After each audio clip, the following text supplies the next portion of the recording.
stopping climate change. No. Now the White House says blocking the sun might be the answer, but what would that look like? Interesting. Boy, Take it.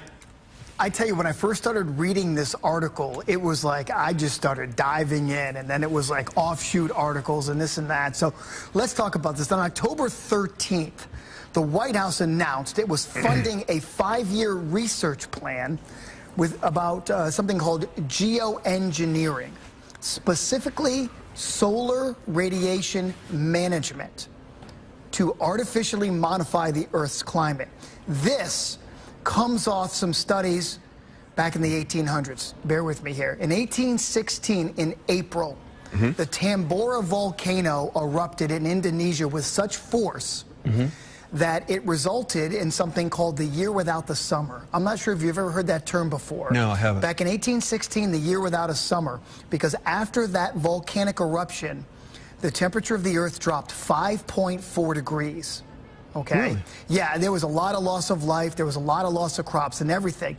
But moving forward, what scientists did, they started to measure this and they said, wait a minute. So the particulates and the aerosols from volcanoes actually blotted out the sun. So that's where this study is coming from. What they want to do is basically block out the sun by spraying aerosols into the stratosphere to reflect sunlight, just as, say, a volcano would do if a volcano was to erupt violently. So the United Nations is on board. They've recognized the potential of this, but there are so many critics that also say, wait a minute, time out. You could cause even more of a problem by experimenting with this. Seems like you got a question. Go ahead. No, my question is, how do you study this without doing it? So here's the way, they didn't go too much into the article about this except for this. Here's what's going to happen. They'll start in a laboratory, obviously a laboratory. Sulfur dioxide, other particulates, things that come out of volcanoes. They're going to take those and they're going to try to find a way to block some of the sunlight out, and push it back out into space. Once they can do that in a controlled laboratory, I would expect them to try it somewhere on this Earth away from everybody just to kind of see what it's doing to the reflectivity of the sunshine.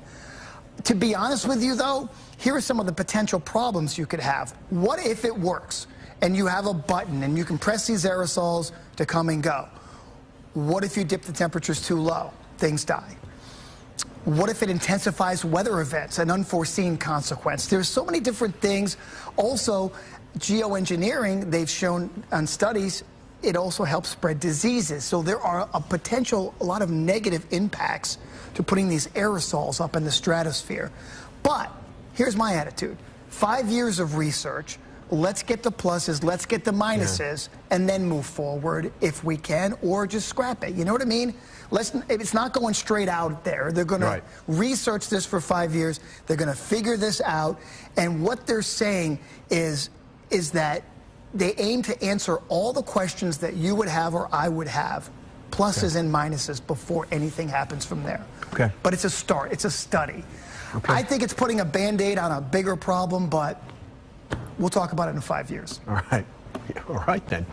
Thank you. Yeah.